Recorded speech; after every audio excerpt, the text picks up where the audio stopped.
ito tapang. Ito ay paglabag at matinding katrayduran sa sandatahang lakas at sa bansa.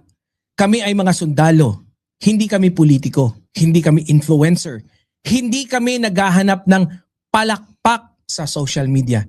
Kami ay nanumpa sa saligang batas sa Republika at sa chain of command. Iyan ang pundasyon ng pagiging sundalo. Kaya malinaw naming sinasabi na ang pampublikong pagtalikod ng isang aktibong opisyal sa Pangulo bilang Commander-in-Chief ay hindi simpleng opinyon. Hindi ito paninindigan. Ito ay malinaw na insubordination. Tama! Ito, biruin mo, ikaw din kasi kupal ka talaga. Madaming ganyan eh. No? Kupal? Ayop ang pungal. Kupal na kupal ang po siya.